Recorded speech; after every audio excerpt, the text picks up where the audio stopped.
ආයුබෝවන් ෆියුචර් මයින්ඩ්ස් ඇකඩමිය වෙත ඔබ ඉතාමත් සාදරයෙන් පිළිගන්නවා.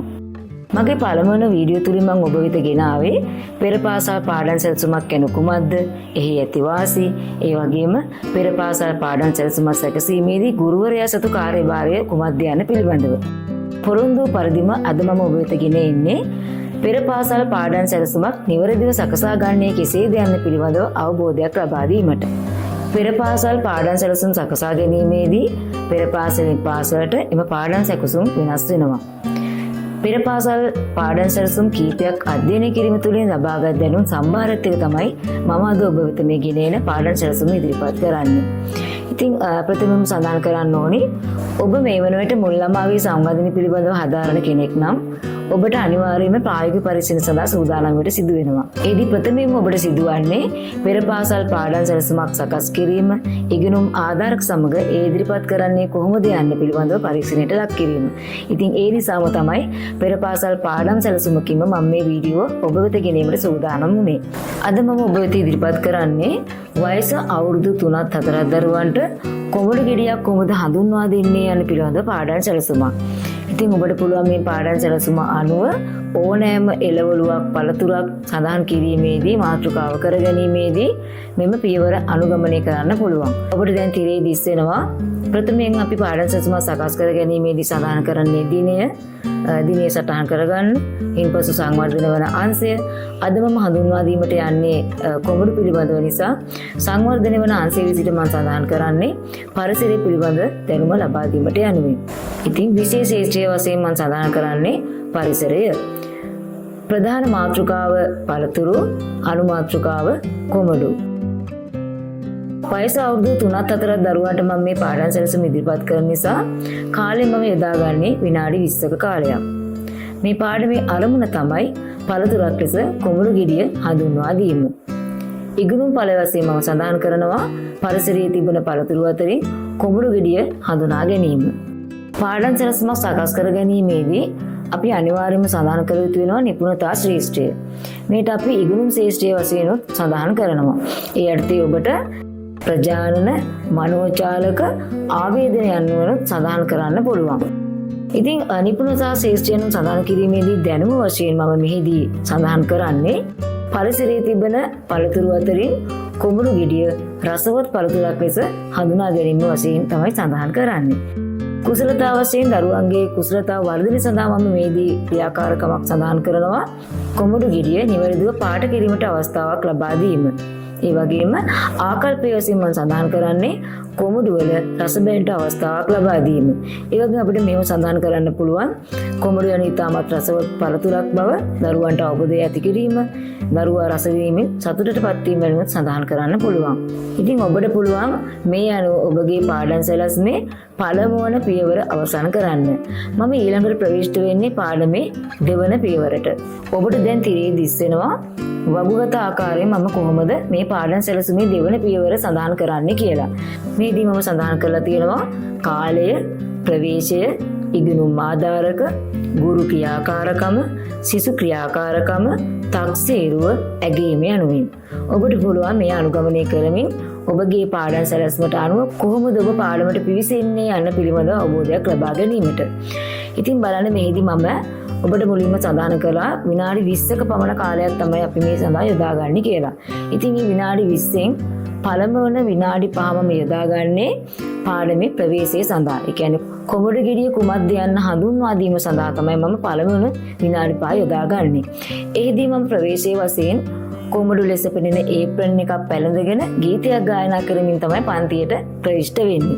ඉතින් ඔබට පුළුවන් ඔබ ඉදිරිපත් කිරීමට බලාපොරොත්තු වෙන පළතුරු එළවලු සම්බන්ධ මාතෘකා තෝරාගත්තොත් ඔබට පුළුවන් ඔබ කැමති අයුරේ නිර්මාණාත්මකව පන්තියට ප්‍රවේශන විදිය නිර්මාණය කර ගැනීමට. පළමුව පියවරේදී මම ඉගෙනුම් ආධාරක විදියට යොදාගන්නේ කොමඩු ලෙස පෙනෙන ඒප්‍රන් එක. ඉන්පසු ගුරු ක්‍රියාකාරකමේදී ඒප්‍රන් එක පැළඳගෙන කොමඩු ගෙඩිය සම්බන්ධ ගායන ගීතයක් ගායනා කරමින් රංගනයේදීමින් තමයි මම පන්තියට ප්‍රවිෂ්ඨ වෙන්නේ. ඒ වගේම සිසු ක්‍රියාකාරකම් වශයෙන් සඳහන් කරන්න පුළුවන් ගුරුවරයා අනුකරණය කරමින් කොමඩු ගෙඩිය පිළිබඳව කියවෙන ගීතේ ගායනා කරමින් රංගනයේදීම. ඉන්පසු සක්සේරු වශයෙන් සඳහන් කරන්න පුළුවන් ඉගැන්වූ ගීතය රංගනයේදීමින් ඉදිරිපත් කරයි.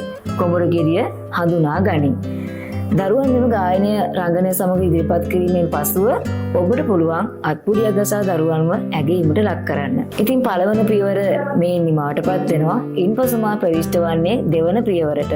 දෙවන පියවරේදී දරුවන්ගේ කුසලතා වර්ධනය සඳහා මම කාලය යොමු කරගන්නවා විනාඩි 10ක කාලයක්. එහිදී මම ප්‍රවේශය වශයෙන් යොදාගන්නේ පළතුරු වර්ග කීපයක පින්තූර පන්තිර රැගෙන ඒම, ඒ අතරින් කොඹුරු ගෙඩිය කුමක්දයි හඳුන්වා දීම.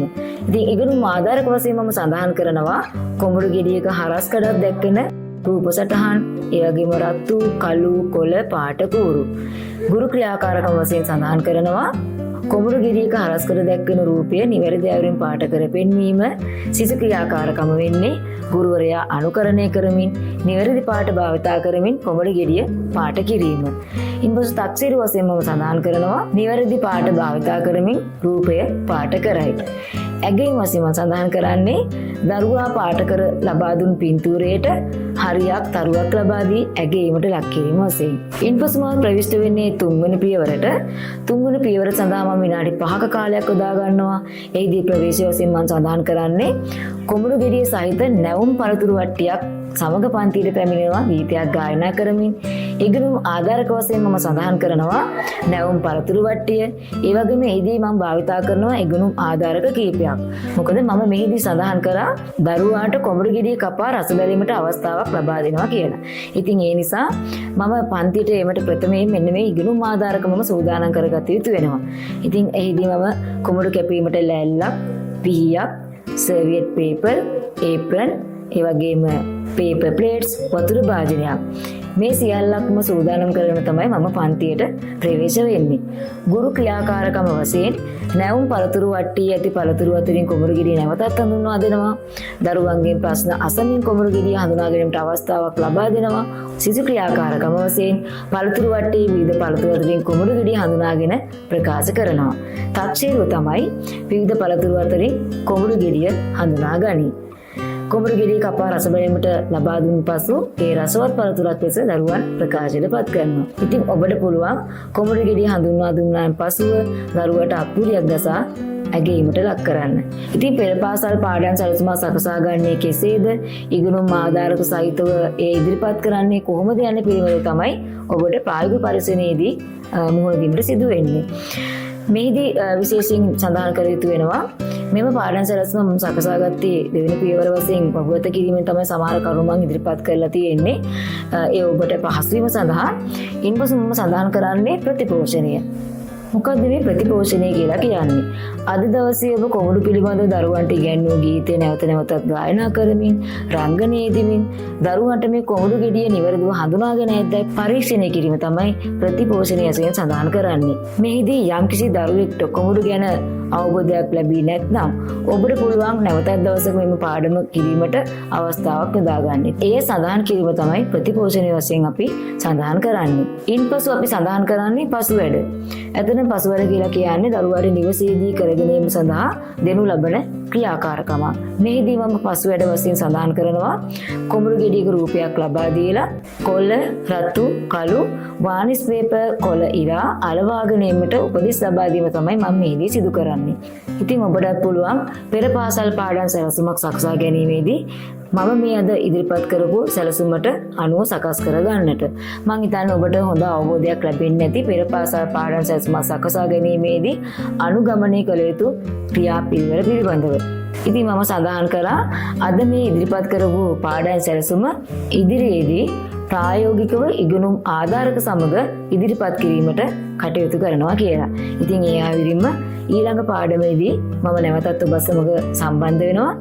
ඒ එන්නේ මේ පාඩම් සැලසුම ඉදිරිපත් කිරීමට බලාපොරොත්තු වෙමි. ඉතින් මේදී සඳහන් කර යුතු විශේෂ දෙයක් තියෙනවා. මම අද ඉදිරිපත් කරේ පාඩම් සැලසුමක් පිළිබඳව. මම ඔබට මේ පාඩම අතරතුරේදී සඳහන් කරා NVQ level 4 ඩිප්ලෝමා පාඨමාලා හදාරන ඔබට පරීක්ෂණ 4ක් සඳහා සූදානම් වීමට සිදු වෙනවා. එකක් තමයි පාඩම් සැලසුමක් ඉදිරිපත් කිරීම. ඒ ගිණුම් ආධාරක සහිතව තමයි ඔබට ඉදිරිපත් කරන්න සිදු වෙන්නේ.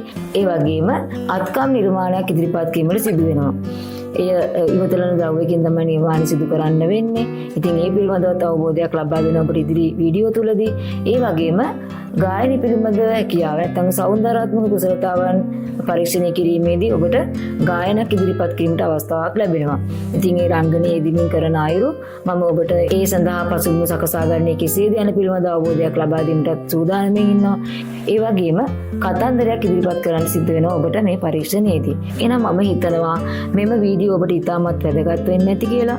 ඔබට පුළුවන් ඔබගේ යාළුවන් දැනුවත් කරන්න ෂෙයා කරන්න. ඒ වගේම දිගින් දිගටම Future Minds Academy-ත් එක්ක සම්බන්ධ වී සිටින ඔබට පුළුවන් subscribe කිරීම තුළින් මගේ පාඩම් ඔබට ලබා ගන්නට. එහෙනම් ඉදිරියේදී ඉගෙනුම් ආධාරක සහිතව කොමුරු පිළිබඳව පාඩම උගන්වන්නේ කෙසේද යන පිළිබඳව ඉදිරිපත් කිරීමට බලාපොරොත්තු වෙමින් අදට මම ඔබෙන් සමුගන්නවා. එහෙනම් නැවතත් අපි හමු වෙමු. ආයුබෝවන්.